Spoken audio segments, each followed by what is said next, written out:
10 taon ng pag-ibig, tinapon na parang basahan sa isang gabi. Sa mismong anibersaryo namin, natuklasan ko ang lihim nila sa ilalim ng aming kumot. Nawala ang anak ko, nawala ang dangal ko, at itinapon ako sa gitna ng ulan nang walang kahit isang kusing. Pero ang akala nilang basahan, magbabalik bilang isang makinang nahiyas na dudurog sa kanilang lahat. Ako si Solen, at ito ang aking muling pagsilang. Handa na ba silang masilaw? Huwag kang mag-alala, Marisol. Pipirma rin si Solen sa annulment papers na, yan. Saan pa ba siya pupunta? Wala siyang pera, wala siyang pamilya, at wala siyang silbi, kundi ang maging anino ko sa kumpanyang ito. Tumigil ang mundo ko sa tapat ng pintuan ng aming silid. Ang boses na yon ay kay Rafael, ang lalaking pinangakuan ko ng habambuhay 10 taon na ang nakalilipas. Ang boses na dati ay puno ng tamis, ngayon ay tila isang matalim na balisong na humihiwa sa aking pagkatao. Naramdaman ko ang pangangatog ng aking mga tuhod. Sa aking kanang kamay, mahigpit kong hawak ang isang maliit na pelus na kahon. Naglalaman ito ng isang prototype ng singsing na tinapos ko hanggang madaling araw.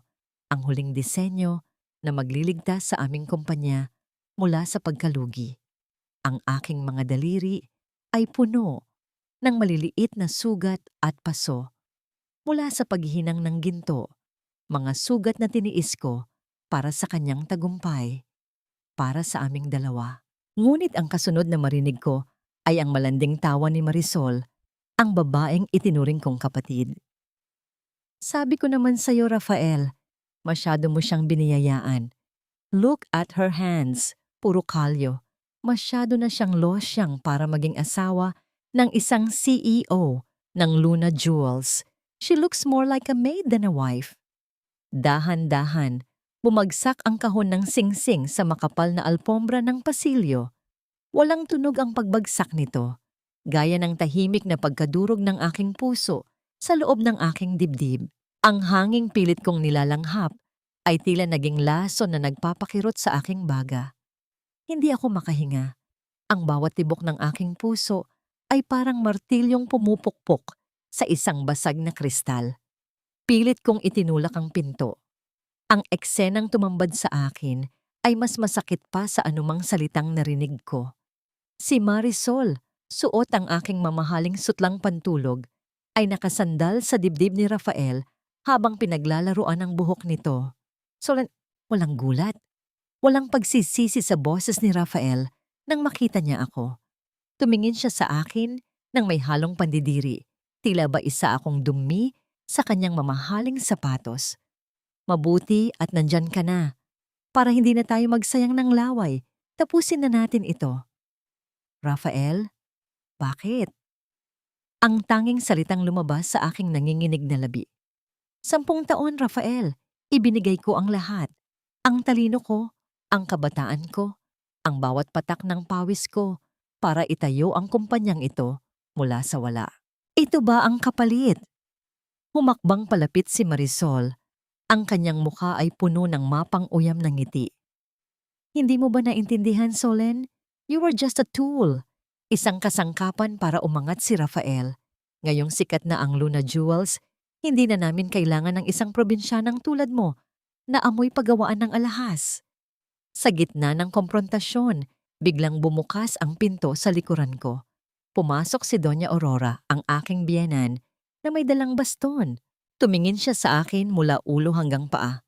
Umalis ka na rito, Solen. Malamig na utos ng matanda. Huwag mong dungisan ang bahay ko ng iyong drama. Wala kang idinulot sa pamilyang ito, kundi ang pagiging baog. 10 taon na. Wala ka man lang na ibigay na tagapagmana sa amin. You are a failure as a woman. Naramdaman ko ang init ng luha sa aking pisngi. Ngunit kasabay nito ay ang isang matinding kirot sa aking puson. Hawak ang aking tiyan. Pilit akong tumayo ng tuwid. Hindi ako baog, Mama. Magiging lola na po kayo. Rafael, buntis ako. Sandaling natahimik ang silid.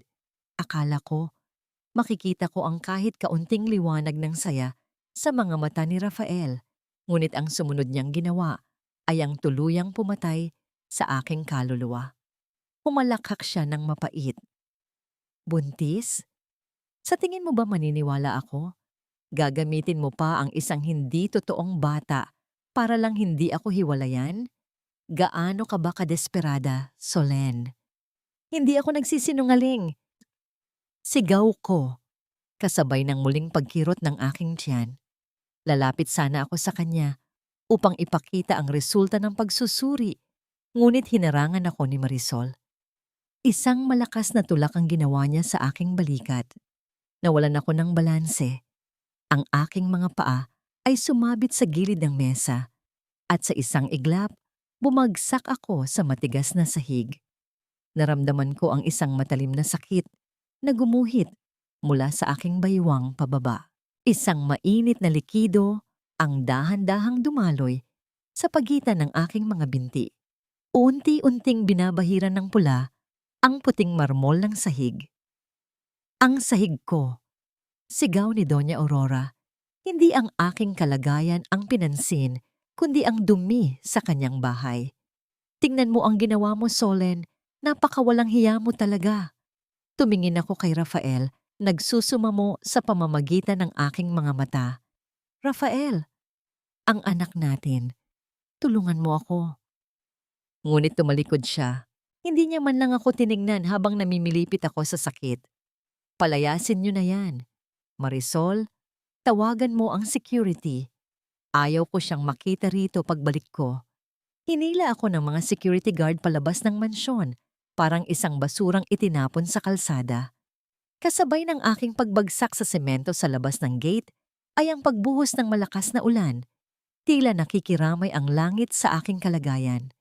Ang bawat patak ng ulan ay naging parang karayom sa aking nanlalamig na balat. Nakahiga ako sa gitna ng basang kalsada habang ang dugo ay patuloy na humahalo sa agos ng tubig ulan. Ang sakit sa aking katawan ay unti-unting nawawala, pinapalitan ng isang nakakamatay na pamamanhid. Ang aking paningin ay nagsisimulang lumabo, ngunit ang huling imahe na nakita ko ay ang gate ng Mansyong Luna na dahan-dahang nagsasara, ang pintuan ng impyernong tinawag kong tahanan. Sa dinami-dami ng bagyo na sinuong ko para sa kanya, bakit ako pa ang naiwan sa ulan? Bakit ang hiyas na binuo ko ng buong puso ay naging bato na gagamitin lang pala para durugin ang aking buhay? Sa gitna ng kadiliman, naramdaman ko ang paghinto ng isang sasakyan sa aking harapan. Isang pares ng sapatos ang tumigil malapit sa aking mukha. At ang huling narinig ko bago ako tuluyang lamunin ng dilim ay ang pagbukas ng isang payong. Nagising ako sa amoy ng sinangag at tuyo. Isang amoy na kay tagal nang nawala sa aking alaala mula nang pumasok ako sa mundo ng mga luna.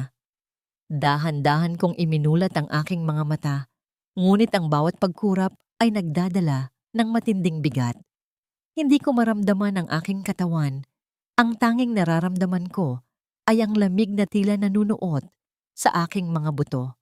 Kahit pa nakabalot ako sa isang makapal at lumang kumot na amoy araw. Gising ka na pala, Neng. Isang malambot at pamilyar na boses ang narinig ko. Lumingon ako at nakita ko si Nanay Rosa. Siya ang dating labandera namin noong bata pa ako, ang tanging tao na hindi tumalikod sa akin nang mamatay ang aking mga magulang. Nakita ko ang pag-aalala sa kanyang mga matang puno ng kulubot. Ang paligid ay hindi ang malawak na silid na may chandelier. Ito ay isang maliit na dampa na may dingding na sasa at sahig na kawayan. Ang tunog ng mga patak ng ulan sa bubong na yero ay nagbibigay ng isang malungkot na musika sa katahimikan ng umaga. Bigla kong naisip ang lahat. Ang ulan, ang dugo, ang pintuan ng mansyon na sumara. Ang aking kamay ay agad na dumaan sa aking tiyan. Patag.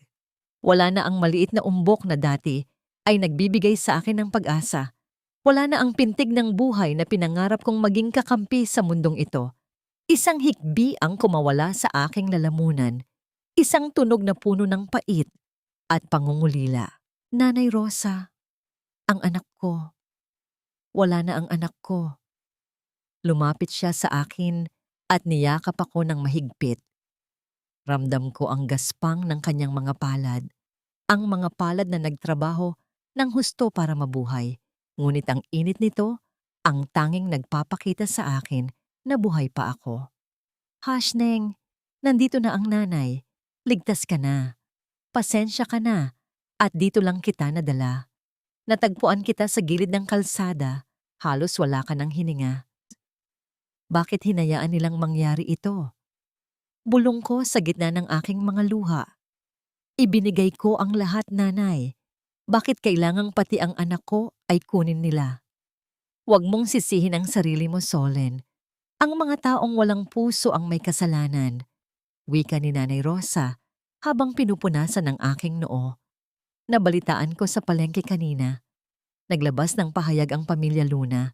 Sinasabi nilang ninakawan mo sila at tumakas ka kasama ang isang lalaki. Ginamit nila ang kapangyarihan nila para baligtarin ang katotohanan. Naramdaman ko ang pag-akyat ng init ng galit sa aking dibdib. Ang kanilang kasinungalingan ay mas masakit pa sa sugat sa aking katawan. Ngunit ang mas masakit ay nang buksan ni Nanay Rosa ang isang lumang telebisyon sa sulok. Lumitaw ang mukha ni Marisol. Nakasuot siya ng isang eleganteng itim na gown, nakatayo sa tabi ni Rafael sa isang press conference. This is our latest collection, The Eternal Bond. Aniunsyo ni Marisol nang may kasamang matamis na ngiti. I designed this to symbolize the strength of love and loyalty. Nalaglag ang aking panga. Iyon ang disenyong nasa loob ng pelos na kahon na nahulog ko sa pasilyo. Iyon ang disenyong pinagpuyatan ko, ang disenyong hiningahan ko ng kaluluwa. Ninakaw niya. Ninakaw nila ang huling bagay na natitira sa akin. Pinanood ko kung paano hawakan ni Rafael ang kamay ni Marisol. Ang mga matang dati ay sa akin lang tumitingin. Ngayon ay puno ng paghanga sa isang magnanakaw. Sa sandaling iyon, ang huling bakas ng Solen na mapagmahal at mapagtiis ay tuluyang namatay. Ang alab ng pag-ibig ay napalitan ng isang malamig at matalim na determinasyon. Hindi ako papayag na manatili na lang akong abo sa paanan nila. Isang katok ang narinig namin sa pintong kawayan. Pumasok ang isang lalaking naka-Amerikana. Seryoso ang muka ngunit may bakas ng respeto sa kanyang mga mata. Solen Luna, ako si Attorney Mateo Valderrama. Tumingin ako sa kanya ng may pag-aalinlangan. Sino ka? Ipinadala ka ba ni Rafael para tapusin ako? Umiling siya at umupo sa isang bangko. Hindi, ipinadala ako ng nakaraan mo. Bago mamatay ang ama mo, nag-iwan siya ng isang trust fund at isang scholarship para sa isang kurso sa jewelry design sa Italy. Hindi mo ito nakuha noon dahil pinili mong pakasalan si Rafael. Pero ayon sa huling habilin ng ama mo, ang pondong ito ay para lamang sa iyo at hindi maaaring hawakan ng kahit sinong asawa. Tumingin ako sa mga palad ko. Marumi, may mga kalyo at puno ng sugat. Ngunit sa loob ng mga palad na ito ay may kakayahang lumikha ng kagandahan na hindi kailanman maiintindihan ng mga taong tulad ni Rafael. Bakit ngayon lang? Tanong ko. Dahil ngayon ka lang naging malaya, Solen, sagot ni Mateo. Mayroon kang pagkakataon. Maaari kang manatili rito at umiyak. O maari mong gamitin ang huling alas na iniwan ng tatay mo. But you have to leave everything behind. Your name, your pain, and your mercy. Tumingin ako sa salamin na nakasabit sa dingding ng dampa. Ang babaeng nakikita ko ay hindi ko nakilala. Namumutla, may mga pasa, at ang mga mata ay puno ng pighati. Kumuha ako ng isang gunting na ginagamit ni Nanay Rosa sa pananahi. Walang pag-aalinlangan. Ginupit ko ang aking mahabang buhok hanggang sa balikat. Ang bawat hibla na nalalaglag sa sahig ay tila isang tanikala na napuputol. Tumingin ako kay Mateo. Ang aking tinig ay hindi na nanginginig. Hindi na ako si Solen Luna. Patay na ang babaeng iyon sa gitna ng ulan. Kinuha ko ang aking mga gamit. Ang tanging natitirang piraso ng aking puso ay ang galit na magsisilbing gasolina ko. Mula ngayon, tawagin mo akong Andy at pagbalik ko sisiguraduhin kong ang bawat luhang ibinuhos ko ay babayaran nila ng higit pa sa ginto. Tumingin ako kay Nanay Rosa at niyakap siya ng huli. Salamat sa pagliligtas sa akin, Nene. Pero kailangan ko nang umalis para iligtas ang sarili ko. Habang naglalakad ako palayo sa maliit na dampa, hindi na ako lumingon pa.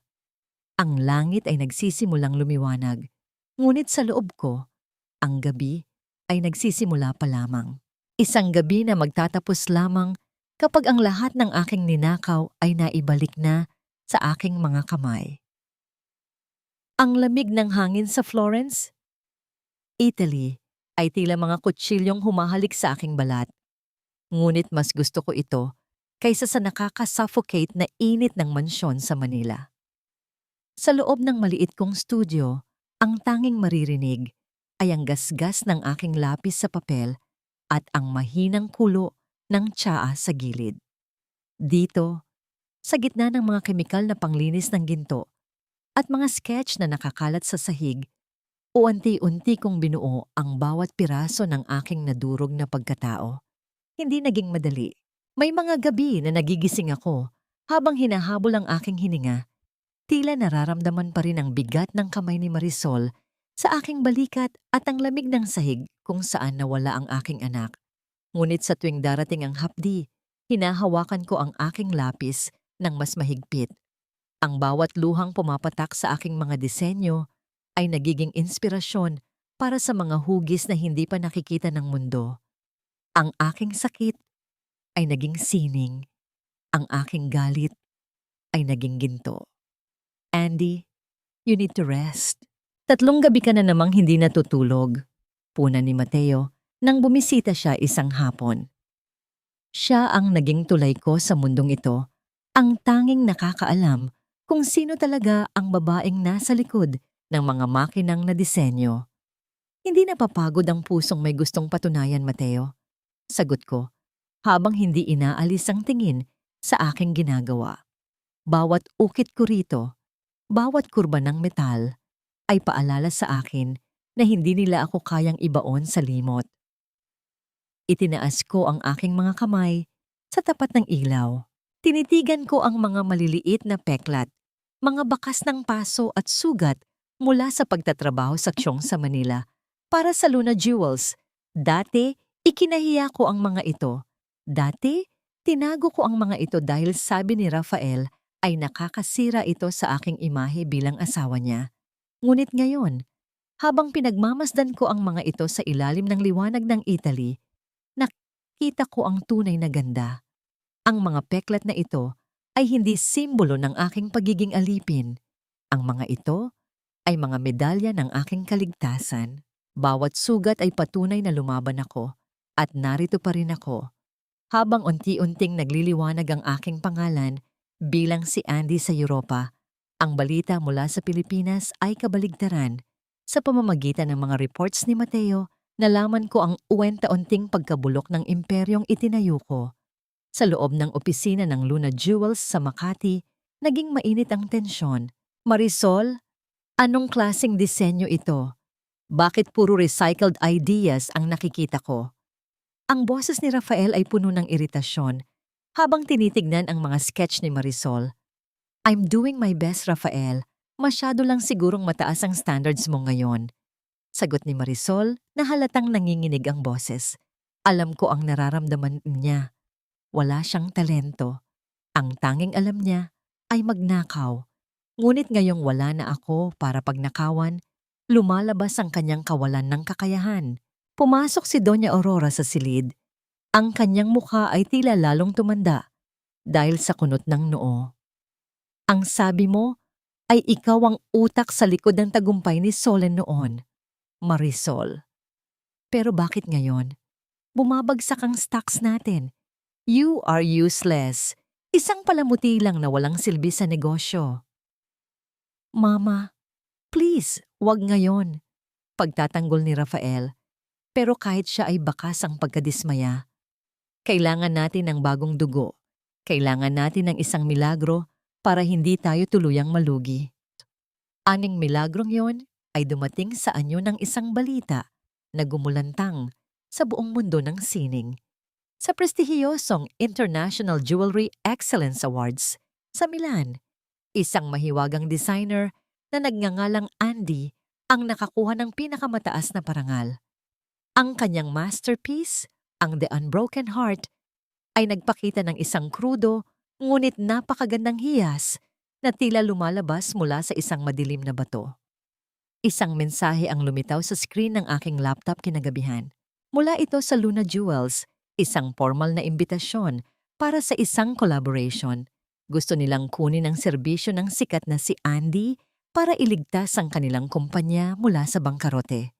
Napatawa ako ng mahina, isang tawang walang bahid ng saya, kundi puno ng mantsa ng ironya. Ang mga taong nagtapon sa akin sa putikan ay ngayon ay nakaluhod sa harap ng aking mga paa nang hindi nila nalalaman na ang taong hinihinga nila ng saklolo ay ang mismong babaeng sinira nila. Tumingin ako sa labas ng bintana sa mga bituin na tila sumasabay sa aking plano. Handa na ba kayong makita ang hiyas na itinapon nyo? Bulong ko sa hangin. Kinuha ko ang panulat at mabilis na tumugon sa email. Isang simpleng sagot na magiging mitya ng kanilang paghaharap sa katotohanan. Ang pagbabalik ko ay hindi lang tungkol sa negosyo. Ito ay tungkol sa paniningil, sa bawat patak ng dugo, at luha na ninakaw nila sa akin. Isang sobre ang inilapag ni Mateo sa aking mesa kinabukasan. Ito na ang mga kailangan mo, Andy. Ang itinerary mo pabalik ng Pilipinas. Are you really ready for this? Hinawakan ko ang tiket. Naramdaman ko ang mabilis na tibok ng aking puso. Hindi dahil sa takot, kundi dahil sa pananabik. Handang-handa na ako, Mateo. Panahon na para bumalik ang reyna sa kanyang kaharian. Kahit pa kailangan kong sunugin ang bawat tulay na dinaanan ko. Ngunit sa likod ng aking tapang, may isang tanong na nananatiling nakasabit sa aking isipan. Paano kung sa sandaling makita ko muli si Rafael, ang galit na aking iniingatan ay biglang matunaw at mapalitan ng pait na hindi ko kayang kontrolin? O mas malala, paano kung matuklasan ni Marisol ang aking lihim bago ko pa matapos ang aking paghihiganti? Ang lamig ng hangin sa Florence, Italy, ay tila mga kutsilyong humahalik sa aking balat. Ngunit mas gusto ko ito kaysa sa nakakasuffocate na init ng mansyong Luna. Sa loob ng maliit kong studio, ang tanging maririnig ay ang gasgas ng aking lapis sa papel o ang mahinang kulo ng tsaa sa gilid. Dito, sa gitna ng mga kemikal na panglinis ng ginto at mga sketch na nakakalat sa sahig, unti-unti kong binuo ang bawat piraso ng aking nadurog na pagkatao. Hindi naging madali ang bawat hakbang. May mga gabi na nagigising ako habang hinahabol ang aking hininga. Tila nararamdaman pa rin ang bigat ng kamay ni Marisol sa aking balikat at ang lamig ng sahig kung saan nawala ang aking anak. Ngunit sa tuwing darating ang hapdi, hinahawakan ko ang aking lapis ng mas mahigpit. Ang bawat luhang pumapatak sa aking mga disenyo ay nagiging inspirasyon para sa mga hugis na hindi pa nakikita ng mundo.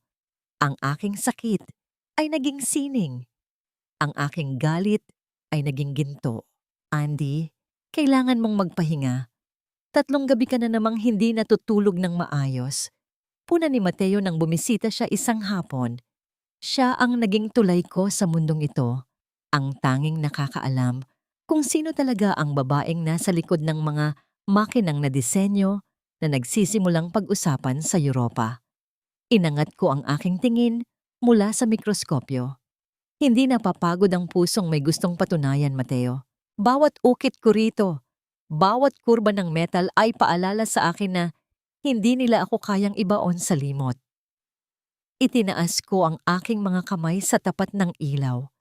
Tinitigan ko ang aking mga palad, ang mga maliliit na peklat mula sa paso ng apoy, ba ang mga kalyo mula sa paghawak ng matatalim na kasangkapan. Dati, ikinahiya ko ang mga ito. Dati, Tinatago ko ang mga ito sa ilalim ng mga guwantes dahil sabi ni Rafael ay nakakasira ito sa imahe ng isang asawa ng CEO. Ngunit ngayon, habang pinagmamasdan ko ang mga ito sa ilalim ng liwanag ng Italy, nakita ko ang tunay na ganda. Ang mga peklat na ito ay hindi simbolo ng aking pagiging alipin. Ang mga ito ay mga medalya ng aking kaligtasan.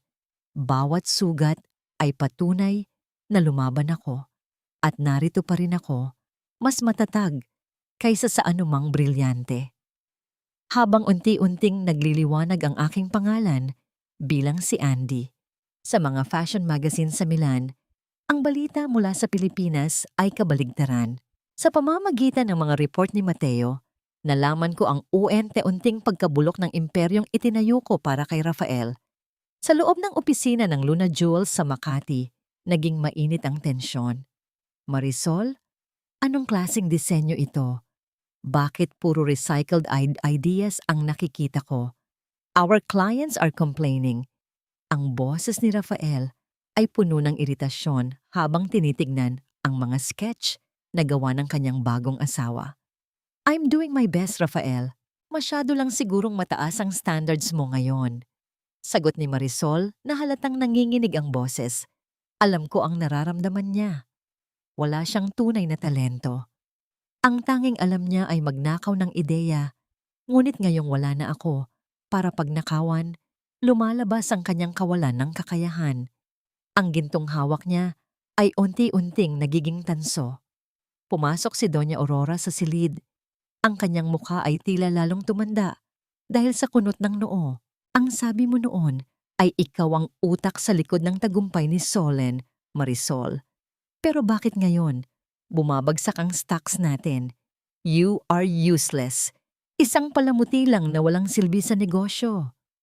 Ang bawat insultong natatanggap ni Marisol ay tila musika sa aking pandinig. Ngunit hindi pa sapat iyon.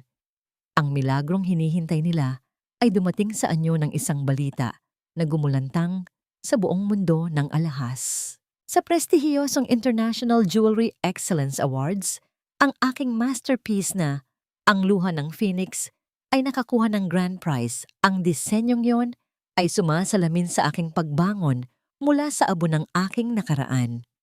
Isang gabi, habang pinapanood ko ang paglubog ng araw sa Florence, isang formal na email ang dumating sa aking inbox. Mula ito sa Luna Jewels. Isang imbitasyon para sa isang collaboration. Gusto nilang kunin ang serbisyo ng sikat na designer na si Andy para iligtas ang kanilang kumpanya mula sa bangkarote. Napatawa ako ng mahina. Isang tawang walang bahid ng saya, kundi puno ng mantsa ng ironya. Ang mga taong nagtapon sa akin sa putikan ay ngayon ay nakaluhod sa harap ng aking mga paa. Nang hindi nila nalalaman na ang taong hinihingan nila ng saklolo ay ang mismong babaeng sinira nila. Tumingin ako sa labas ng bintana, sa mga bituin na tila sumasabay sa aking bawat plano. Handa na ba kayong masilaw sa hiyas na itinapon nyo? Bulong ko sa hangin. Kinuha ko ang panulat at mabilis na tumugon sa email. Isang simpleng sagot na magiging mitya ng kanilang paghaharap sa katotohanan. Ang pagbabalik ko ay hindi lang tungkol sa negosyo. Ito ay tungkol sa paniningil sa bawat patak ng dugo at luha na ninakaw nila sa akin. Isang sobre ang inilapag ni Mateo sa aking mesa kinabukasan. Ito na ang mga kailangan mo, Andy. Ang itinerary mo pabalik ng Pilipinas. Isang linggo mula ngayon, haharap ka na sa kanila. Are you really ready for this? Hinawakan ko ang tiket. Naramdaman ko ang mabilis na tibok ng aking puso. Hindi dahil sa takot, kundi dahil sa pananabik. Handang-handa na ako, Mateo. Panahon na para bumalik ang reyna sa kanyang kaharian, kahit pa kailangan kong sunugin ang bawat tulay na dinaanan ko. Ngunit sa likod ng aking tapang, isang malalim na kaba ang nananatiling nakasabit sa aking isipan. Paano kung sa sandaling makita ko muli ang mga mata ni Rafael, ang galit na aking iniingatan ay biglang matunaw at mapalitan ng pait na hindi ko kayang kontrolin? O mas malala, paano kung matuklasan ni Marisol ang aking lihim bago ko pa matapos ang aking plano. Nabalik lamang ako sa realidad nang marinig ko ang tunog ng timer sa aking furnace. Ang apoy sa loob ay nagliliyab, handang tunawin ang anumang metal na itatapon dito. Gaya ng apoy na yon, handa na rin ang aking puso na harapin ang anumang pagsubok na naghihintay sa aking pagbabalik. Ayusin mo ang tindig mo, Marisol. Darating na ang nag-iisang pag-asa natin.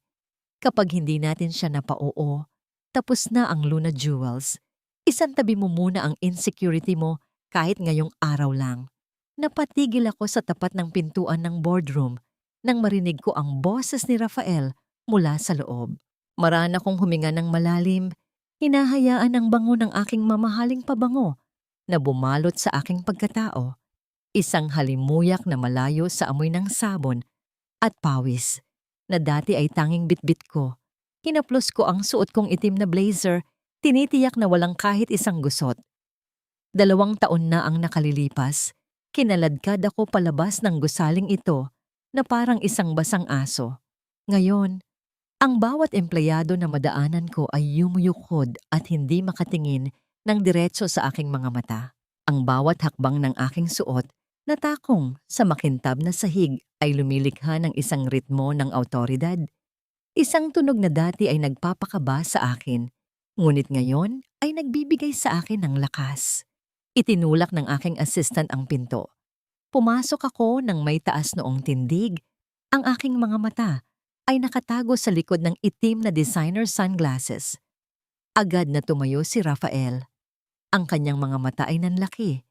At sa isang saglit, nakita ko ang paghanga na matagal ko ring ipinagdamot sa aking sarili. Miss Andy, welcome to the Philippines. It's an absolute honor to finally meet you in person. Dahan-dahan kong itinanggal ang aking salamin. Tumingin ako ng diretso sa kanya. Sa mga matang dati ay tinitingnan ko ng may pagmamahal. Ngunit ngayon ay tinitingnan ko na parang isang estranghero na walang halaga. Ang aking puso ay bumibilis ang tibok. Tila isang ibon na pilit kumakawala sa hawlan ng aking dibdib. Ngunit ang aking mukha ay nanatiling kasing lamig ng isang estatwang marmol. The honor is mine, Mr. Luna. Sagot ko, ang aking boses ay kalmado at puno ng pino. Lumingon ako sa gilid at nakita ko si Marisol. Nakasuot siya ng isang mamahaling damit. Ngunit kahit gaano karaming alahas ang isabit niya sa kanyang katawan, nakikita ko pa rin ang kawalan ng kumpiyansa sa kanyang mga mata. And you must be the creative director? Tanong ko ng may halong sarkasmo na tanging ako lang ang nakakaalam. Marisol Luna, pakilala niya. Pilit nang ngumingiti habang inaabot ang kanyang kamay. I've been a huge fan of your work, Miss Andy. Especially ang Luha ng Phoenix. Napakaganda ng kwento sa likod nito. Hindi ko tinanggap ang kanyang kamay. Sa halip, lumakad ako palapit sa bintana ng boardroom. Tinatanaw ang naglalakihang gusali ng Makati. Ang kwento ng Phoenix ay tungkol sa isang nilalang na kailangang mamatay at masunog muna bago muling isilang. Minsan, ang pinakamagandang hiyas ay nagmumula sa pinakamasakit na apoy. Don't you agree, Mrs. Luna? Naramdaman ko ang panunuyo ng lalamunan ni Marisol. Nakita ko ang pagpalit ng kulay ng kanyang muka mula sa puti patungo sa bahagyang pamumula. Oh, of course! Very poetic. Lumapit sa akin si Rafael. Ramdam ko ang init ng kanyang presensya sa aking likuran. Ang amoy ng kanyang aftershave ay nagdala ng isang mabilis na alaala. Ang mga gabing hinihintay ko siyang umuwi habang nagluluto ako ng kanyang paboritong hapunan. Agad kong iwinaksi ang isiping iyon. Ang lalaking nasa likod ko ngayon ay ang lalaking pumatay sa aking anak at nagtapon sa akin sa ulan. Miss Andy, alam mo naman siguro ang kalagayan ng Luna Jewels ngayon. Pagsisimula ni Rafael, ang kanyang boses ay puno ng pagsusumamo. We need a rebirth at ikaw lang ang nakikita naming makakagawa niyon. Name your price. Kahit ano, ibibigay ko. Humarap ako sa kanya nang may isang mapanuring ngiti. Kahit ano, Mr. Luna. Kahit ang kontrol sa siyong ng mga alahas nyo, I want to work where the heart of the company is. Gusto kong doon gawin ang mga disenyo ko kasama ang mga lumang manggagawa nyo. Nagkatinginan si Rafael at Marisol. Iyon ang lugar kung saan ako palihim na nagtatrabaho noon. Ang lugar kung saan ninanakaw nila ang aking mga ideya. Walang problema, Miss Andy. Mula ngayon, ang siyong ay nasa ilalim ng iyong direktang pamumuno. Mabilis na sagot ni Rafael. Very well. Wika ko habang kinukuha ang aking bag. Magsisimula ako bukas at asahan niyo, Mr. Luna, na ang ilalabas nating koleksyon ay hindi lang basta alahas. Ito ay magiging isang pahayag na hindi niyo malilimutan habang buhay. Habang naglalakad ako palabas, naramdaman ko ang mga mata ni Marisol na nakatusok sa aking likuran. Alam kong may hinala na siya. Alam kong hinahanap niya ang anino ni Solen sa bawat kilos ko. Pagpasok ko sa loob ng elevator, doon ko lang hinayaan ang aking sarili na manginig. Isinandal ko ang aking ulo sa malamig na dingding ng elevator habang ang bawat hininga ko ay tila isang pakikipaglaban.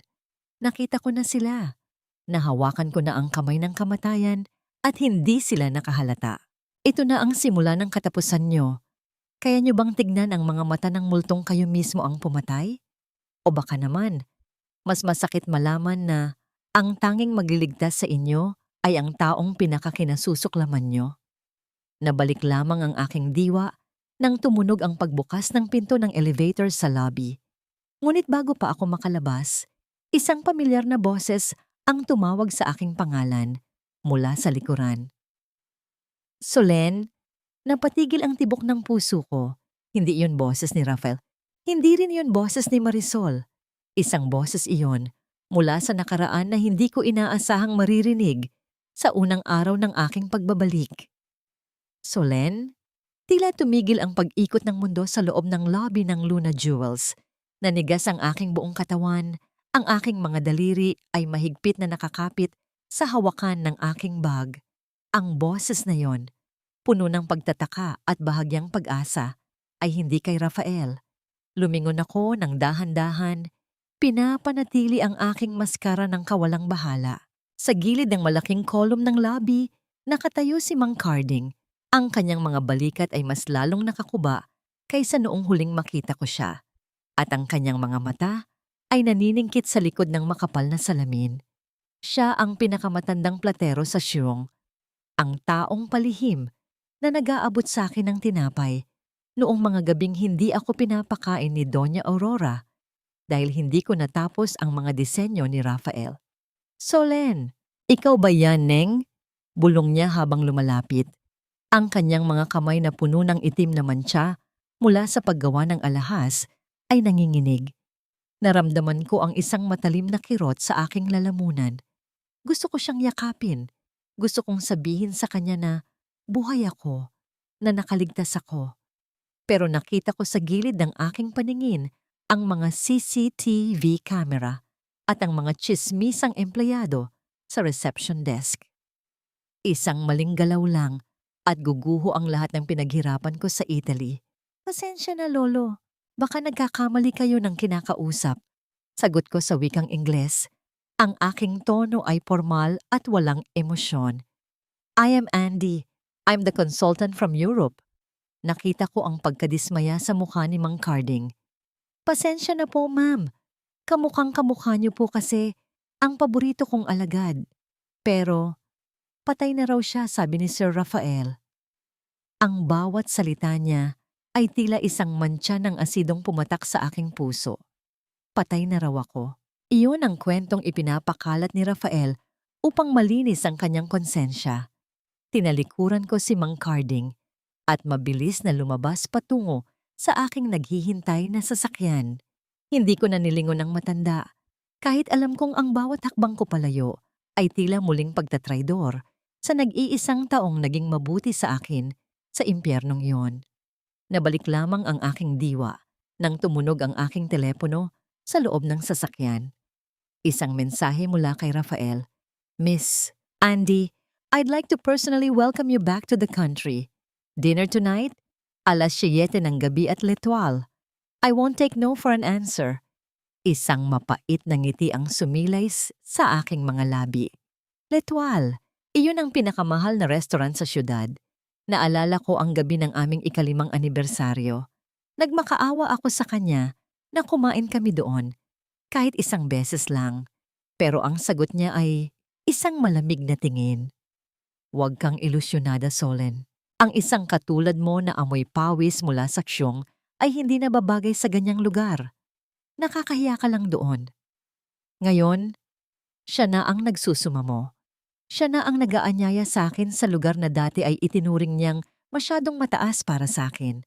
Eksaktong 7:00 nang pumasok ako sa restaurant. Nakasuot ako ng isang pulang backless gown na yumayakap sa aking katawan. Tila isang apoy na handang tumupok sa gabi. Agad na tumayo si Rafael nang makita ako. Ang kanyang mga mata ay nagniningning sa paghanga at pagnanasa. Isang pagnanasa na hinding-hindi ko nakita noong ako pa ang kanyang asawa. You look breathtaking, Andy. Bulong niya habang hinihila ang upuan para sa akin. Ang kanyang mga daliri ay sandaling dumapo sa aking balikat at naramdaman ko ang isang kuryente ng puot na dumaan sa aking spinal column. Masyado kang mapagbigay sa mga papuri, Mister. Luna! Sagot ko habang dahan-dahang binubuklat ang table napkin. Wala ba rito ang asawa mo? Akala ko ay kasama natin siya. Sandaling naging matigas ang mukha ni Rafael sa pagbanggit ko kay Marisol. Marisol is busy. At isa pa, gusto kong pag-usapan natin ang negosyo ng tayo lang. Mas nakakapag-isip ako ng maayos kapag ikaw ang kaharap ko. Habang kumakain kami ng mamahaling steak at umiinom ng wine na nagkakahalaga ng libo-libong piso, hindi ko mapigilang isipin ang mga gabing kumakain lang ako ng tira-tirang ulam sa kusina habang hinihintay siya. Ang bawat subo ko ngayon ay tila isang paghihiganti. Ang bawat tawa ni Rafael sa aking mga biro ay tila isang patunay ng kanyang kababawan. Nahuhulog siya. Nahuhulog ang lalaking pumatay sa akin sa bitag na ako mismo ang naglatag. Alam mo, Andy, meron kang isang katangian na nakakapagtaka. Wika ni Rafael habang nakatitig ng malalim sa aking mga mata. You look so sophisticated, but I see a fire in your eyes. Parang may pinaghuhugutan ka ng galit. Lahat tayo ay may lihim, Mr. Luna. Sagot ko ng may misteryong tono. Ang tanong lang ay, kung kaya mo bang harapin ang katotohanan kapag nalaman mo na ito? Hindi alam ni Rafael na sa mga sandaling iyon, sa loob ng kanilang mansyon, ang kanyang asawa ay hindi busy sa trabaho. Si Marisol ay nasa loob ng aming dating silid, galit na kinahalukay ang aking mga lumang kagamitan na hindi pa nila na ipapatapon. Nanginginig ang mga kamay ni Marisol habang binubuksan ang isang lumang kahon ng sapatos na nakatago sa ilalim ng cabinet. Sa loob nito ay ang aking mga lumang sketchpad, ngunit hindi ang mga drawing ang nakakuha ng kanyang pansin. Isang litrato ang nahulog mula sa mga pahina. Isang lumang litrato ko nung nagsisimula pa lang kaming mag-asawa ni Rafael. Kinuha ni Marisol ang litrato at itinapat ito sa screen ng kanyang tablet na nagpapakita ng larawan ni Andy mula sa isang interview sa Italy. Ang hugis ng panga, ang kurba ng mga labi, at ang isang maliit na nunal sa likod ng tainga na hindi kayang takpan ng make-up. Ang hininga ni Marisol ay naging mabilis at mababaw. Ang kanyang mukha ay naging kasing puti ng papel. Hindi maaari. Patay ka na. Pinanood kitang mamatay sa ulan. Habang hinahawakan ni Rafael ang aking kamay, sa ilalim ng liwanag ng kandila sa restaurant, nag-umpisa namang mag-isip si Marisol ng isang plano. Isang plano upang tuluyang tapusin ang anino na muling bumalik upang multuhin siya. Ang bawat hakbang ko sa loob ng opisina ng Luna Jewels ay tila isang paglalakad sa gitna ng isang laro ng chess kung saan ako ang may hawak ng lahat ng pyesa. Ngayong umaga, alam kong darating ang reyna ng mga kontrabida, si Doña Aurora. Alam ko kung paano siya paikutin sa aking mga daliri. Ang mga taong katulad niya ay may isang kahinaan, ang labis na pagpapahalaga sa katayuan at ang hilig sa mga taong sa tingin nila ay kapantay nila sa taas. Miss Andy, nandito na po si Doña Aurora.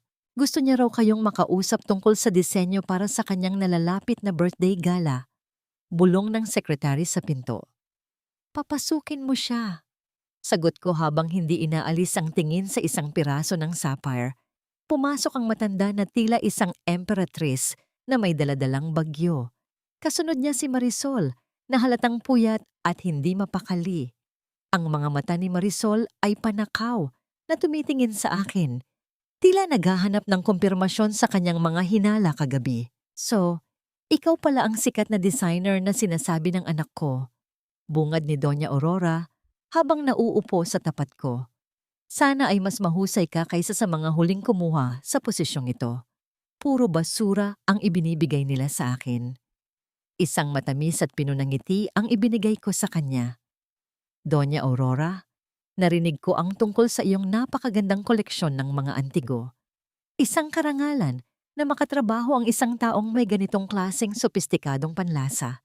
Ang totoo niyan, tinitignan ko ang huling gawa ni Miss Marisol para sa inyo. At paano ko ba ito sasabihin ng hindi nakaka-offend? Tumigil ako at tumingin kay Marisol na tila nandidiri. Masyado itong ordinaryo. Parang gawa ng isang taong hindi nakakaunawa sa tunay na bigat ng pangalang Luna. It lacks the soul of a true aristocrat. Nakita ko ang pagtaas ng kilay ni Doña Aurora. Lumingon siya kay Marisol ng may halong puot. Nakikita mo na, Marisol, iyan din ang sinasabi ko sa'yo. Simula nang pumasok ka sa pamilyang ito, naging palengke ang tingin sa mga alahas natin. Wala kang alam sa sining, ang alam mo lang ay gastusin ang pera ng anak ko. Mama, ginawa ko naman ang lahat. Pilit na pagtatanggol ni Marisol.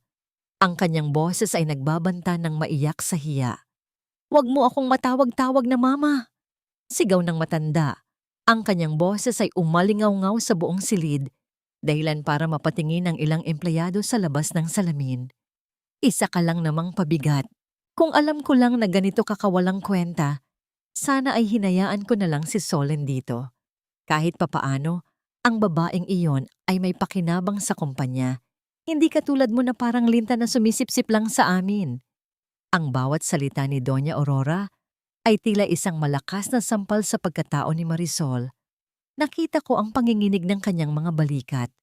Ang galit at hiya ay naghalo-halo sa kanyang mukha. Ngunit wala siyang magawa, kundi ang yumuko. Dati, ako ang nasa posisyong yan. Ngayon, nanonood na lang ako habang ang mga lason na sila rin ang gumawa ay unti-unting pumapatay sa kanilang relasyon. Nang makaalis ang matanda, naiwan si Marisol sa loob ng aking opisina. Ang katahimikan ay tila isang mabigat na kumot na bumabalot sa amin. Masaya ka ba? Tanong ni Marisol. Ang kanyang boses ay puno ng pait. Masaya ka ba na nakikita mo akong hinihiya? Hindi ko alam kung anong sinasabi mo, Miss Marisol. Sagot ko habang abala sa pagliligpit ng aking mga gamit. Nagsasabi lang ako ng katotohanan tungkol sa trabaho mo. Kung nasasaktan ka, baka dahil alam mong tama ako. Kinagabihan, bago ako umalis ng syuong, alam kong may gagawin si Marisol.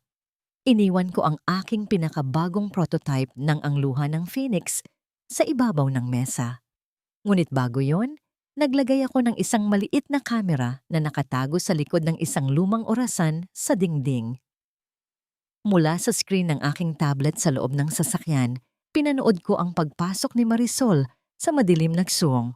Ang kanyang mukha ay tila isang demonyong puno ng inggit.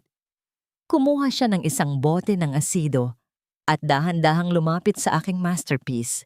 Ang marahang tunog ng pagbuhos ng likido sa metal ay tila isang kumpirmasyon ng kanyang katapusan. Nakangiti si Marisol habang pinapanood ang pagkasira ng disenyo. Akala niya ay nalamangan niya ako. Hindi niya alam, ang iniwan ko roon ay isang imitasyon lamang na gawa sa murang tanso habang ang tunay na hiyas ay ligtas na nasa loob ng aking vault. Bumalik ako sa aking hotel room nang may kasiguraduhan. Ngunit nang buksan ko ang pinto, agad akong napatigil. Ang amoy ng isang pamilyar na pabango, ang pabango ni Marisol, ay bumungad sa akin. Sa gitna ng madilim na silid, nakaupo si Marisol sa aking kama. Hawak-hawak ang lumang litrato na nakita niya sa mansyon. Ang liwanag mula sa labas ng bintana ay nagbibigay ng isang nakakatakot na anino sa kanyang mukha. Alam ko na kung sino ka, Solen. Bulong niya.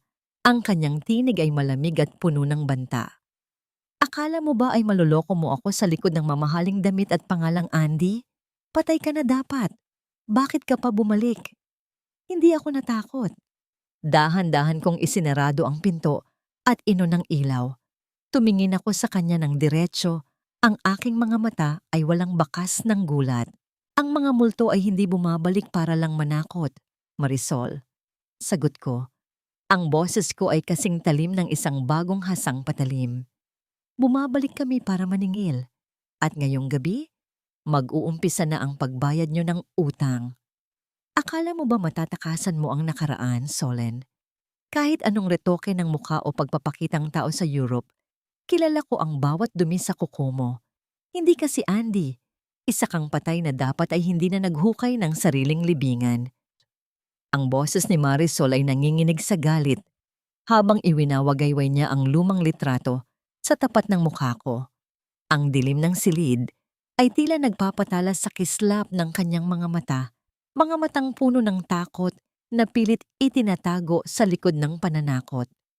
Dahan-dahan kong inilapag ang aking designer bag sa ibabaw ng mesa. Hindi ako kumibo, hindi ako sumigaw. Sa halip, hinayaan ko ang katahimikan na maging mas mabigat kaysa sa kanyang mga salita. Hinubad ko ang aking blazer nang may marahang paggalaw, tila ba hindi ko naririnig ang kanyang mga banta. Ang bawat tibok ng aking puso ay kalmado. Isang kaibahan sa mabilis at mababaw na paghinga ni Marisol na naririnig ko sa katahimikan ng silid. Bakit ka tumahimik? Natatakot ka ba na isumbong kita kay Rafael ngayon din? Muling sigaw ni Marisol. Isang tawag ko lang, Solen. Kaladkad ka na naman palabas ng bansang ito. Lumakad ako palapit sa kanya. Hindi ako huminto hanggang sa maging ilang pulgada na lamang ang distansya ng aming mga mukha. Naamoy ko ang halimuyak ng wine sa kanyang hininga at ang pait ng kanyang desperasyon. Inabot ko ang litratong hawak niya at marahang kinuha ito mula sa kanyang nanginginig na mga daliri. Pinagmasdan ko ang larawan ng lumang Solen, isang babaeng may mahabang buhok, payak ang suot, at may mga matang puno ng pangarap. Isang estranghero na ang tingin ko sa kanya. Alam mo, Marisol, may isang bagay na hindi nagbabago sa'yo. Bulong ko. Ang aking boses ay kasing lamig ng hanging nanggagaling sa aircon. Masyado kang maingay. At ang mga taong maingay, kadalasan ay sila ang unang natatalo dahil hindi nila naririnig ang paparating na panganib. Anong panganib? Ako ang may hawak sa leeg mo. Giit niya. Pilit na itinatago ang kaba. Talaga ba? Inilabas ko ang aking tablet at may pinindot na button. Ang screen ay nagpakita ng isang malinaw na video. Ang bawat detalye ay kitang-kita. Si Marisol, patingin-tingin sa paligid, habang dahan-dahang ibinubuhos ang asido sa prototype na iniwan ko sa syong. Ang kanyang mukha ay puno ng demonyong ngiti habang pinapanood ang pagkatunaw ng metal. Ang mukha ni Marisol ay nawalan ng kulay. Ang kanyang mga labi ay nanginig, ngunit walang salitang lumabas. Ang tunog ng kanyang mabilis na paghinga ay tila naging isang malakas na huni sa loob ng tahimik na silid. Pagsira sa ari-arian ng kumpanya, industrial sabotage, malicious mischief. Sa tingin mo, ano ang gagawin ni Doña Aurora kapag nalaman niyang ang paborito niyang manugang ay sinasabotahe ang kumpanyang nagpapakain sa kanya? Tanong ko nang may mapanuring ngiti. O mas mahalaga, ano ang gagawin ni Rafael kapag nalaman niyang ikaw ang dahilan kung bakit hindi matutuloy ang huling pag-asa ng Luna Jewels. Bakit, Kit? Bakit mo ito ginagawa? Nanghihinang tanong ni Marisol habang napapaupo sa gilid ng kama. Dahil gusto kong maramdaman mo ang naramdaman ko, Marisol. Sagot ko habang hinahaplos ang gilid ng kanyang mukha. Isang haplos na tila isang banta ng kamatayan. Ang pakiramdam ng walang matakbuhan. Ang pakiramdam ng bawat segundong paghihintay kung kailan guguho ang mundo mo. Pero huwag kang mag-alala. Hindi ko pa ibibigay ang video na ito kay Rafael. Sa isang kondisyon. Ano? Mula sa araw na ito, ikaw ang magiging mga mata at tainga ko sa loob ng mansyong Luna. Utos ko, bawat galaw ni Rafael, bawat plano ni Doña Aurora, bawat sentimong lumalabas sa bulsa nila, itatawag mo sa akin. Magiging tuta kita, Marisol. At kapag sumuway ka, kahit isang beses lang, sisiguraduhin kong sa kulungan ang bagsak mo bago pa sumikat ang araw. Ang katahimikan sa pagitan namin ay naging siksik at puno ng lason. Nakita ko ang unti-unting pagtanggap ni Marisol sa kanyang pagkatalo. Ang reyna ng panlilinlang ay naging alipin ng sarili niyang mga gawa. Tumayo si Marisol, ang kanyang balikat ay bagsak at dahan-dahang lumakad patungo sa pinto. Ngunit bago siya makalabas, lumingon siya sa akin nang may halong puot. Hindi ka pa nananalo, Solen. Maaaring hawak mo ako ngayon, pero si Rafael ay mas lalong nahuhumaling sa'yo habang lumilipas ang mga araw. Paano kung malaman niya ang totoo? Paano kung sa huli, mahulog ka rin sa sarili mong bitag? Nang maisara ni Marisol ang pinto, tanging ang tunog ng sarili kong paghinga ang naiwan sa silid. Tumingin ako muli sa lumang litrato ko. Marahang pinisil ng aking mga daliri ang papel hanggang sa magusot ito at maging tila basura. Sa dinami-dami ng sugat na iniwan nila sa akin, akala ko ay wala na akong mararamdaman. Pero habang iniisip ko ang mukha ni Rafael na puno ng pagnanasa sa akin kanina sa dinner, naramdaman ko ang isang kislap ng takot sa aking sinapupunan. Hindi takot kay Rafael, kundi takot sa kadilimang unti-unting lumalamon sa aking puso sa ngalan ng paghihiganti. Kinabukasan, isang malaking bouquet ng pulang rosas ang bumungad sa aking opisina. Walang pangalan ng card, tanging isang maikling sulat lamang. I can't stop thinking about our conversation last night. Dinner again? Ngunit bago ko pa maibaba ang sulat, pumasok ang aking assistant na tila namumutla. Miss Andy, may naghahanap po sa inyo sa lobby. Ayaw daw niyang umalis hanggat hindi kayo nakikita. Sinasabi niyang alam daw niya ang tungkol sa batang nawala sa ulan. Napakaganda mo talaga, Andy. Sayang at hindi ka namin nakilala ng mas maaga. Siguro ay mas naging makinang ang buhay ng anak ko kung isang katulad mo ang napangasawa niya. Hindi ang isang linta na walang alam, kundi ubusin ang yaman namin. Ang boses ni Doña Aurora ay kasing tamis ng pulot, ngunit alam ko ang laso na nakatago sa likod nito. Nakaupo ako sa kabisera ng mahabang mesa ng mga luna. Ang mismong upuan na dati ay ipinagbabawal sa akin dahil hindi raw ako karapat-dapat sa kanilang antas. Ngayon, ako ang sentro ng atensyon. Ang bawat kurbada ng aking labi ay pinagmamasdan ni Rafael ng may pagsamba. Habang si Marisol ay nakaupo sa gilid, nanginginig ang mga kamay habang hawak ang kanyang baso ng wine. Naramdaman ko ang paglamig ng aking mga daliri sa ilalim ng mesa. Sa bawat sulok ng silid na ito, may naririnig akong alingaw-ngaw ng aking nakaraan. Diyan sa sulok na yan, ako lumuhod noon habang pinapagalitan dahil sa maling timpla ng kape. Diyan sa sahig na yan, dumanak ang dugo ng anak ko habang pinapanood nila akong mamimilipit sa sakit. Ang bawat dekorasyong ginto sa dingding ay tila mga matang nanonood sa aking pagbabalik. Masyado po kayong mapagbigay, Doña Aurora. Sagot ko habang dahan-dahang hinihiwa ang steak. Ang bawat galaw ko ay pino, walang bakas ng kaba. Actually, May munting regalo ako sa inyo bilang pasasalamat sa pagtanggap niyo sa akin sa inyong tahanan. Inilabas ko ang isang maliit na kahon na kulay itim. Binuksan ito ni Doña Aurora nang may kislap sa mga mata. Isang kwintas na gawa sa tila pinakamahal na mga bato ang tumambad sa kanya. Ang bawat butil ay nagniningning sa ilalim ng chandelier, tila mga bituing nakuha mula sa langit. O Diyos ko, napakaganda nito, Andy. Ito ba ang bagong disenyo mo? Hiling ng matanda habang agad itong isinusuot sa kanyang leeg. Ngumiti ako ng makahulugan. Iyan ay isang espesyal na piraso. Tinawag ko itong ang maskara. Bagay na bagay sa inyo, Doña Aurora.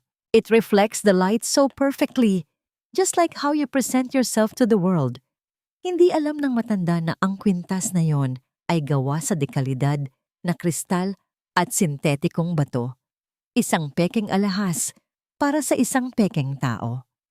Ang bawat kislap nito ay simbolo ng kasinungalingang bumabalot sa kanilang pamilya.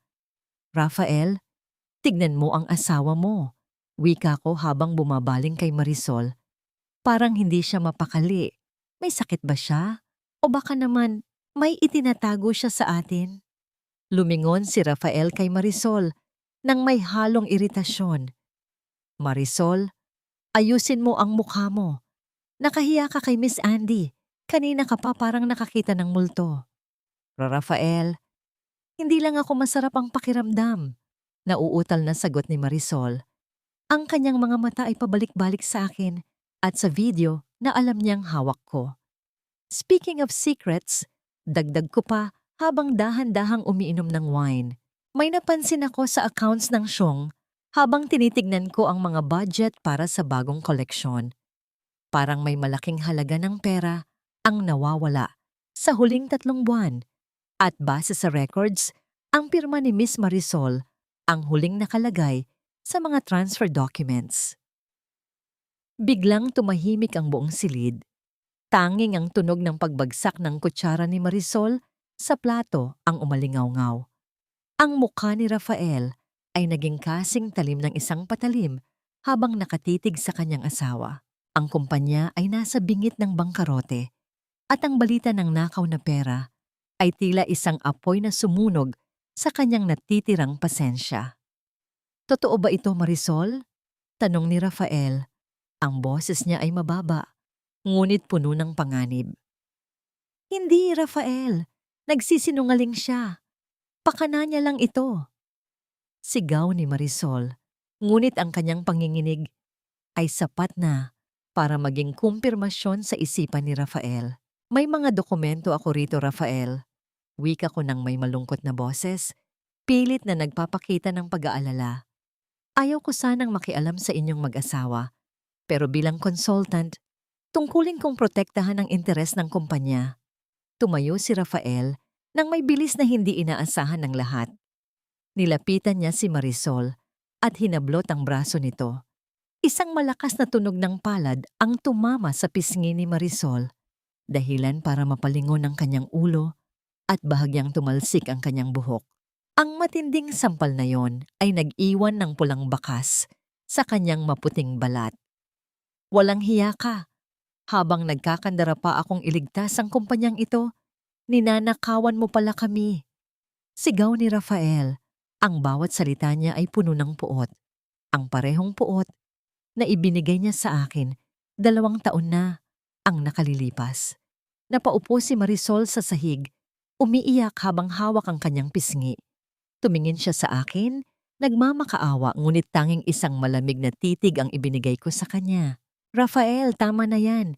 May bisita tayo. Pigil ni Doña Aurora. Ngunit kahit siya ay hindi makatingin kay Marisol dahil sa hiya at galit. Tumayo ako nang may dignidad. I think it's best if I leave now. Mukhang kailangan nyo ng oras para ayusin ang inyong pamilya. I'll see you tomorrow at the office, Mr. Luna. Habang naglalakad ako palabas ng mansyon, narinig ko ang patuloy na sigawan at paghagulgol sa loob. Ang bawat hakbang ko sa damuhan ay tila mas magaan. Ang langit ay madilim, ngunit sa loob ko, May isang mitya ng kasiyahan na nagsisimulang mag-alab. Pagpasok ko sa loob ng aking sasakyan, tumunog ang aking telepono. Isang anonymous na tawag.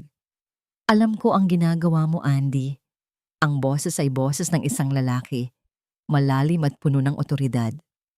Huwag mong isipin na ikaw lang ang may hawak ng alas sa larong ito. Ang batang akala mong nawala sa ulan.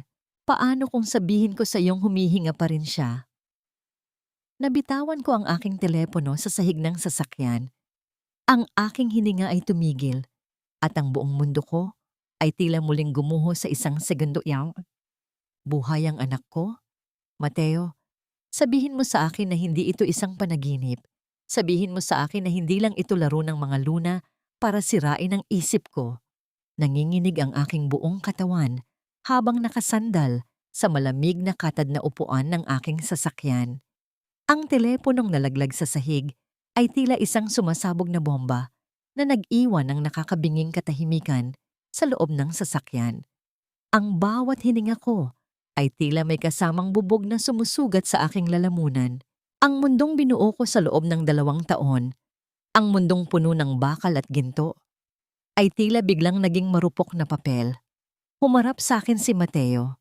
Ang kanyang mga mata ay puno ng lungkot at determinasyon.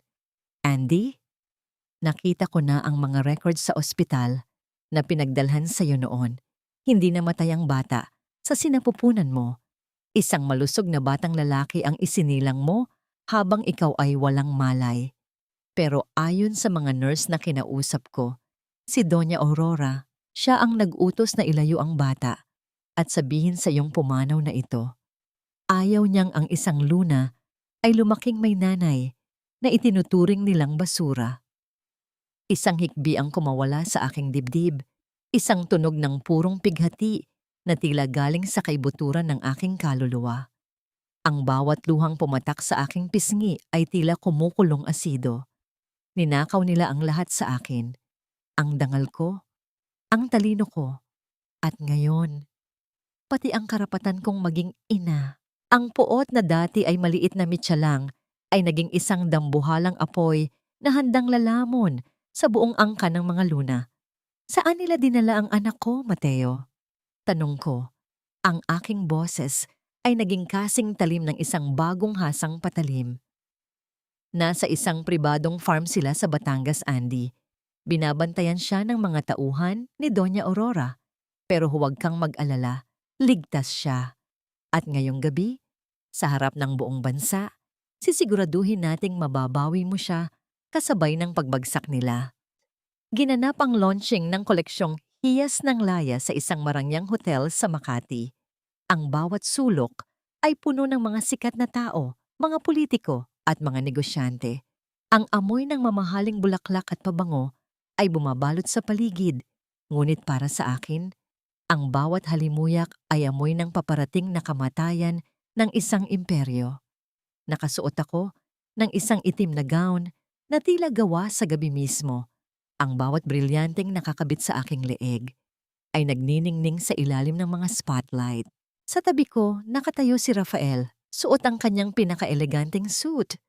Ang kanyang kamay ay nakapatong sa aking baywang nang may pagmamalaki. Tila ba isa akong tropeo na napanalunan niya. You look stunning, Andy. Tonight is the beginning of our future together. Bulong ni Rafael, ang kanyang boses ay puno ng pagnanasa.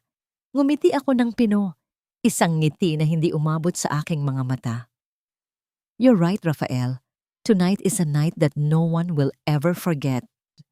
Umakyat si Rafael sa entablado upang ipakilala ang main masterpiece ng gabi. Ang bawat tao sa silid ay tahimik. Naghihintay na masilaw sa kagandahan ng sining na pinaghirapan ko. Ladies and gentlemen, panimula ni Rafael, ang kanyang boses ay umalingaw-ngaw sa buong ballroom sa tulong ng mga speaker. Tonight, Luna Jewels will prove once again why we are the best. I present to you the creation of Miss Andy, the eternal truth. Bumukas ang malaking screen sa likuran ni Rafael.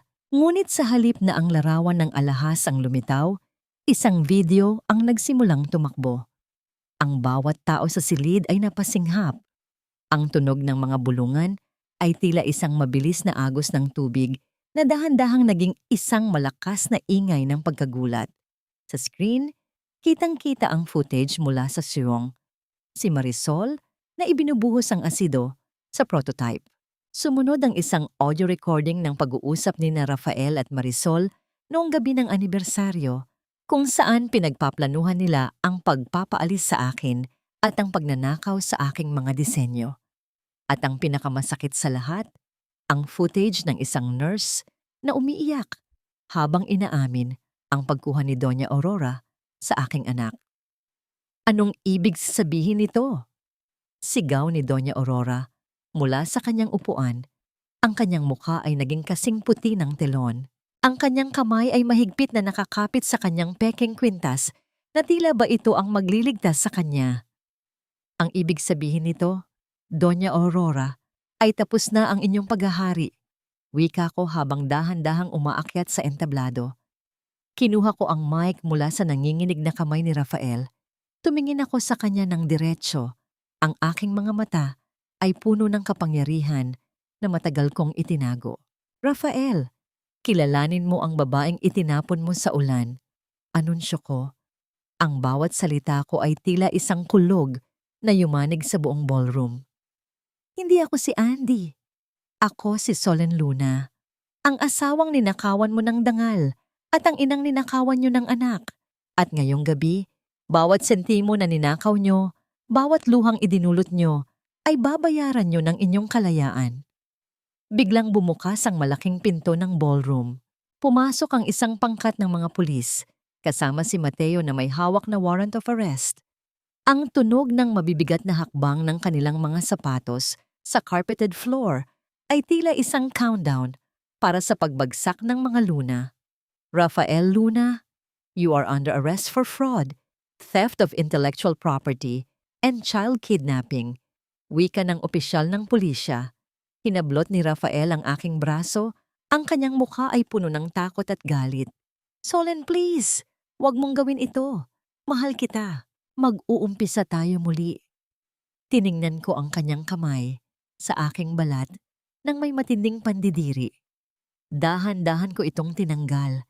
Tila ba nag-aalis ako ng isang maduming insekto. Ang pag-ibig mo ay kasing peke ng kwintas na suot ng nanay mo ngayon, Rafael. Ang mga hiyas na itinapon sa putikan ay maaaring malinisan, pero ang mga pusong puno ng lason ay mananatiling bulok habang buhay.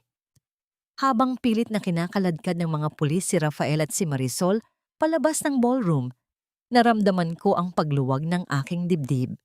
Ngunit ang aking laban ay hindi pa tapos. Sa gitna ng kaguluhan, nakita ko si Doña Aurora na sinusubukang tumakas sa gilid ng tablado. Saan po kayo pupunta, Mama? Tawag ko sa kanya. Ang boses ko ay puno ng mapait na panunodyo. Hindi niyo ba gustong makita ang huling hiyas na inihanda ko para sa inyo? Tumigil ang matanda. Ang kanyang panginginig ay kitang-kita na ng lahat. Sa mga sandaling iyon, ang reyna ng mga Luna ay mukhang isang matandang pulubi na nawalan ng lahat. Ngunit ang aking isipan ay nasa Batangas na. Sa isang batang hindi ko pa nahahawakan, ngunit habang buhay kong minahal sa gitna ng bawat paghihirap. Sa dinami-dami ng sugat na iniwan nyo, akala ko ay wala na akong matitirang lakas. Pero para sa anak ko, sisiguraduhin kong ang bawat Luna ay luluhod sa harap ng katotohanang sila mismo ang pumatay. Habang nililisan namin ang nagkakagulong ballroom, ang bawat hakbang ko ay tila hindi sumasayad sa lupa. Ang dagundong ng makina ng sasakyan ni Mateo ay nagbibigay ng isang ritmo sa mabilis na pintig ng aking puso. Hindi ko na nilingon ang mga kislap ng kamera ng media o ang mga hiyaw ni Rafael habang isinasakay siya sa patrol car. Ang lahat ng karangyaan, ang lahat ng tagumpay, bilang Andy, ay walang silbi kung hindi ko mahahawakan ang aking anak. Andy, huminga ka ng malalim. Malapit na tayo. Wika ni Mateo habang mahigpit ang hawak sa manibela.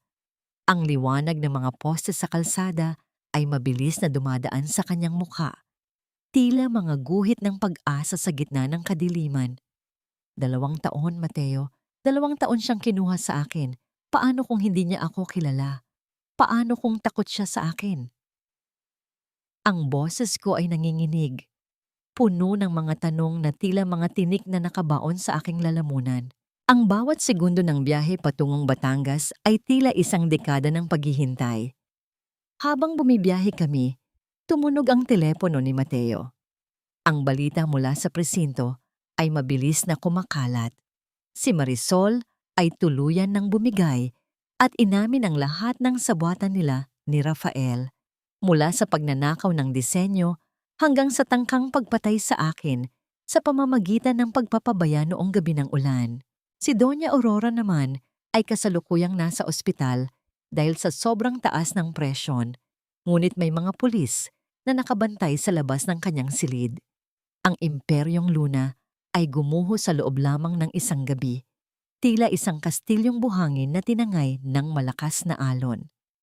Narating namin ang isang tahimik na farm sa gitna ng malawak na taniman ng kape.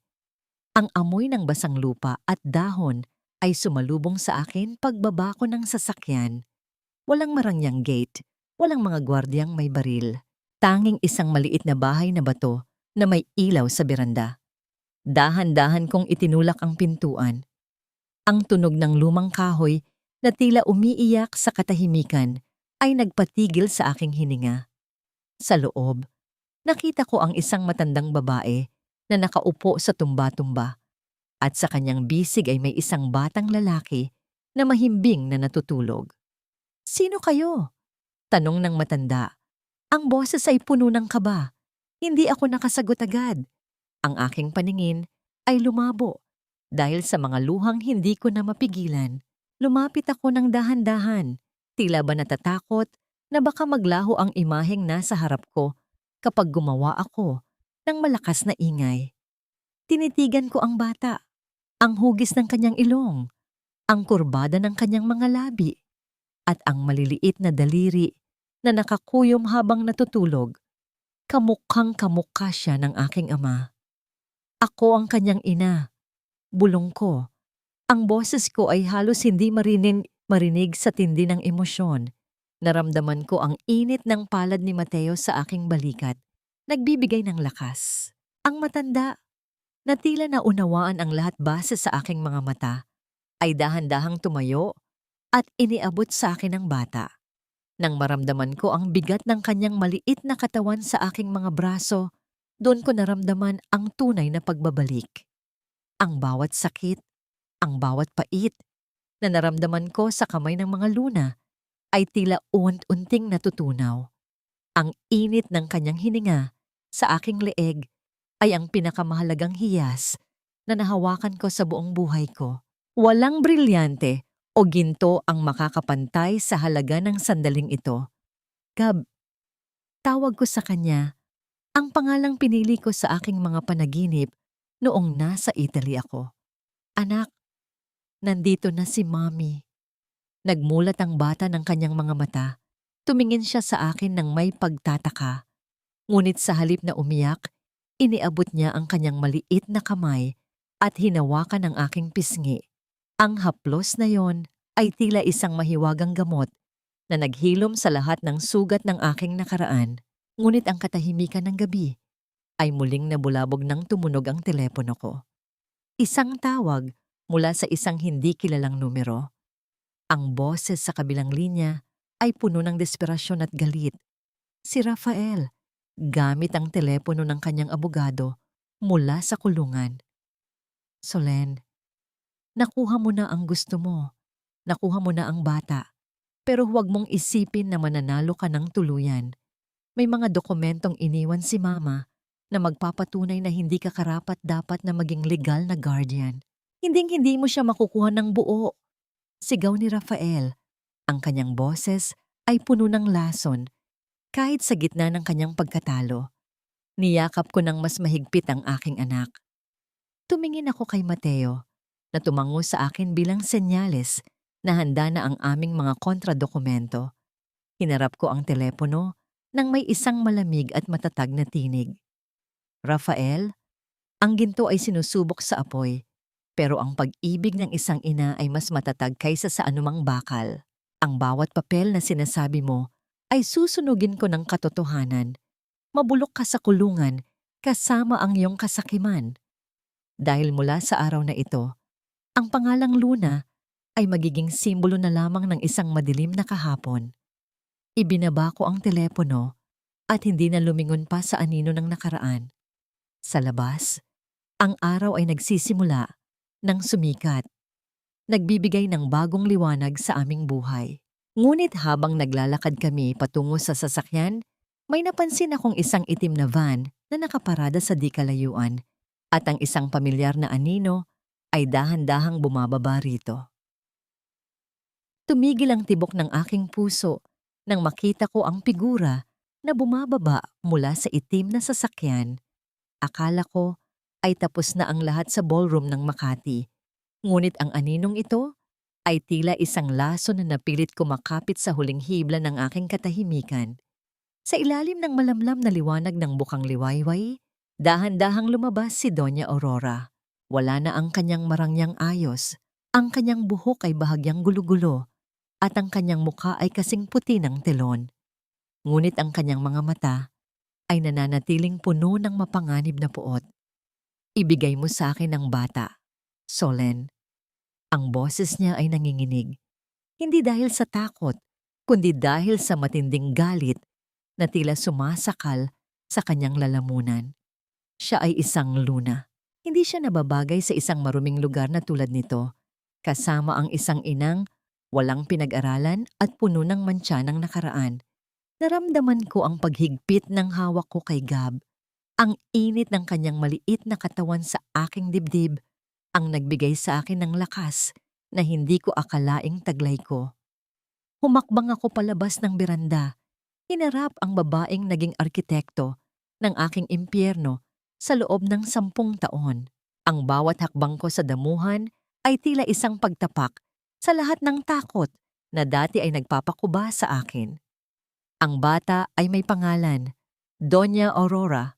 Ang pangalan niya ay Gab. Sagot ko.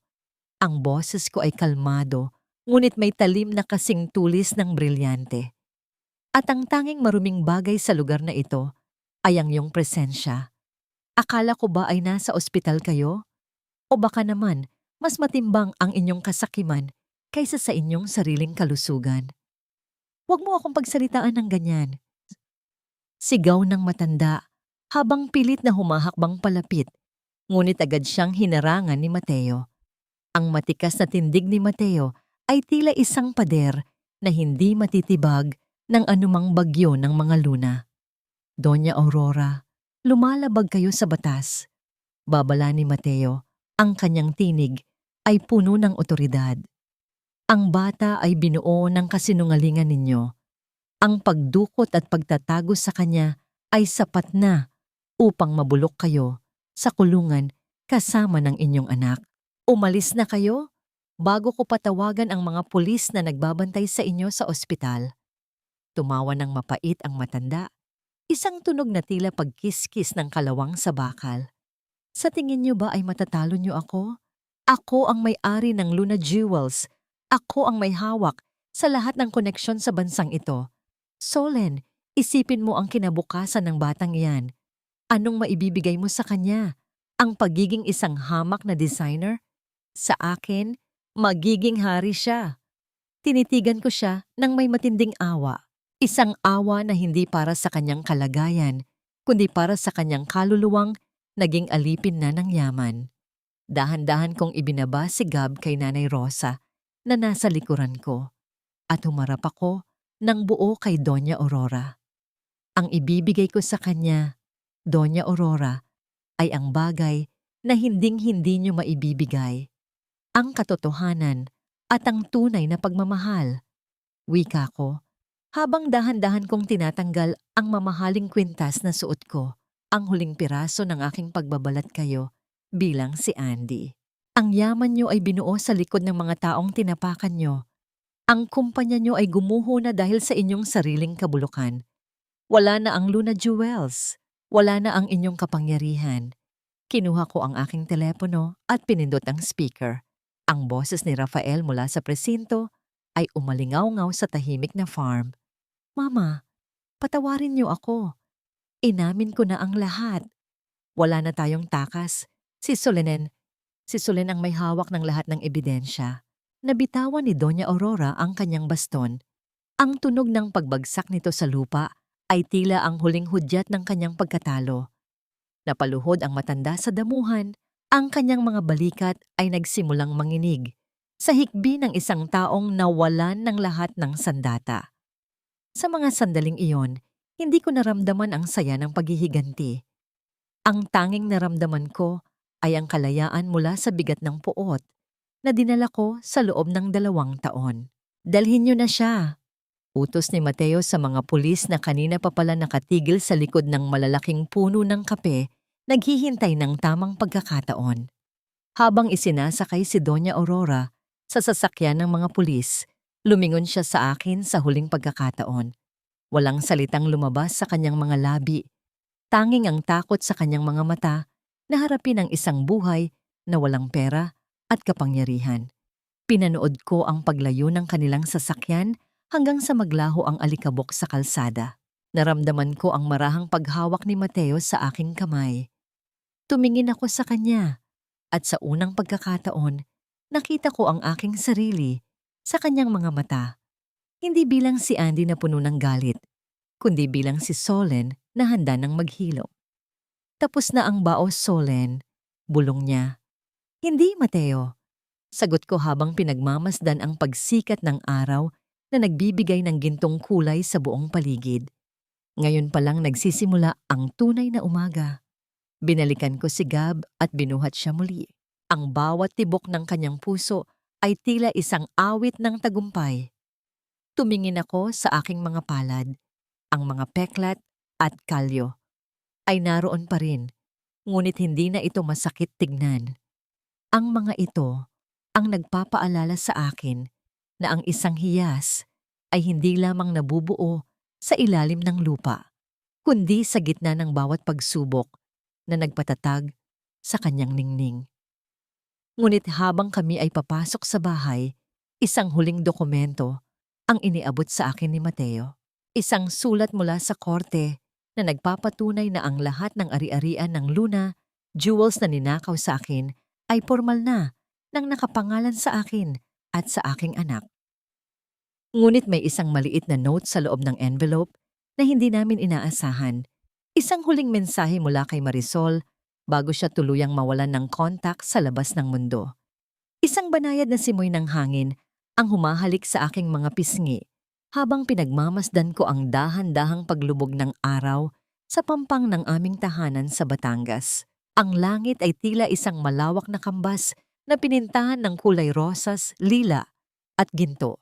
Isang tanawin na dati ay pinapangarap ko lang sa gitna ng madidilim na gabi sa mansyong Luna. Ang tunog ng mga alon na marahang humahampas sa puting buhangin ay nagbibigay ng kapayapaan sa aking kaluluwa. Isang musika na nagpapalimot sa bawat alingaw-ngaw ng sigaw at pang-aapi na dinala ko sa loob ng mahabang panahon. Mami, tignan mo ang gawa ko. Ang boses ni Gab ay tila isang matamis na himig na pumupukaw sa aking pagmuni-muni. Lumingon ako at nakita ko ang aking anak na masayang nagtatayo ng isang kastilyong buhangin sa tabi ni Nanay Rosa. Ang tawa ni Gab ay malutong, puno ng kawalang malay at kagalakan. Isang kagalakang linakaw sa akin noon, ngunit ngayon ay lalong pinatitingkad ng tadhana. Ang bawat takbo niya sa buhanginan ay patunay na ang buhay ay laging may paraan para bumangon mula sa pagkakalugmok. Umupo ako sa isang rattan na upuan at hinawakan ang aking tasa ng tsa. Ang bango ng sampagita sa paligid ay humahalo sa alat ng dagat. Sa aking kandungan ay nakapatong ang isang magazine kung saan ang aking mukha ang nasa cover na may titulong Solen's Grace, the New Queen of Ethical Jewelry. Hindi na ako si Andy na nagtatago sa likod ng maskara. Ako na si Solen, isang babaeng hindi na kailangan ng mamahaling bato para magningning dahil ang liwanag ko ay nanggagaling na sa loob. May sulat na naman mula sa abogado ni Rafael, wika ni Mateo, habang dahan-dahang lumalapit sa akin. Suot niya ang isang payak na puting polo at tipikal na tsinelas, malayo sa formal na itsura niya sa Makati. Iniabot niya sa akin ang isang sobre, ngunit ang kanyang mga mata ay nananatiling may respeto at distansya. Tila ba naiintindihan niyang ang aking puso ay nangangailangan pa ng oras para sa sariling pag-usbong. Binasa ko ang maikling ulat. Si Rafael ay sentenced na sa 10 taong pagkakakulong. Ang kanyang mga sulat ng paghingi ng tawad ay patuloy na dumarating, ngunit hindi ko na binubuksan ang mga ito. Ang pagpapatawad ko ay hindi para sa kanya, kundi para sa aking sarili, upang hindi na ako muling maging bilanggo ng kanyang mga alaala. Si Marisol naman ay napaulat na nakatira na ngayon sa isang maliit na barong-barong sa labas ng syudad, nagtatrabaho bilang isang hamak na tagalinis upang mabayaran ang kanyang mga utang sa korte. At si Doña Aurora, ang huling balita, ay nasa isang charity ward siya ng isang pampublikong ospital, mag-isa at walang kahit isang kamag-anak na gustong bumisita. Ang gintong iniingatan nila ay naging alikabok at ang kapangyarihang ipinagmalaki nila ay naging anino ng kahihiyan. Itinabi ko ang sulat at tumingin sa malayo. Naramdaman ko ang marahang haplos ni Mateo sa aking balikat, isang tahimik na suporta na hindi kailanman nagpumilit. Ano ang iniisip mo, Solen? Iniisip ko lang kung paano ako naging bato na itinapon sa ulan, ngunit heto ako ngayon. Naging isang hiyas na hindi na kailangan ng ilaw ng iba para makita. Sagot ko ng may banayad na ngiti. Ang tunay na kayamanan pala, Mateo, ay hindi ang mga brilyanteng nakasabit sa ating leeg, kundi ang kakayahang yakapin ang sarili matapos ang bawat bagyo. Bumalik ang aking gunita sa gabing iyon sa kalsada, kung saan ang aking dugo ay humalo sa agos ng ulan. Akala ko noon ay katapusan na ng aking mundo. Ngunit ang kamatayan ng lumang Solen ay naging mitya lamang para isilang ang isang babaeng mas matatag kaysa sa anumang metal sa mundo. Ang aking mga peklat sa kamay ay hindi na simbolo ng pagdurusa. Ang mga ito ay mga mapa ng aking paglalakbay patungo sa kalayaan. Tumayo ako at lumakad patungo kay Gab. Binuhat ko siya at naramdaman ang kanyang maliit na mga bisig na yumayakap sa aking leeg. Sa bawat tibok ng kanyang puso, nararamdaman ko ang paghilom ng huling sugat sa aking pagkatao. Ang tagumpay ko ay hindi ang pagbagsak ng mga luna, kundi ang makita ang aking anak na lumalaking malaya at may dangal. Sa dinami-dami ng bagyo na sinuong ko, sa wakas ang ulan ay tumigil na. Ang gabi ay natapos na at ang araw na sumisikat sa aming harapan ay hindi na muling maglalaho. Ang hiyas na minsang itinapon ay ngayon ay may sarili ng langit. At sa bawat kislap nito, may kwento ng isang babaeng piniling mabuhay, piniling lumaban, at piniling mahalin ang sarili higit sa anuman. Solen's Grace, hindi lang ito pangalan ng aking kumpanya. Ito ang aking panalangin. Ito ang aking buhay. Ito ang aking walang hanggang ningning.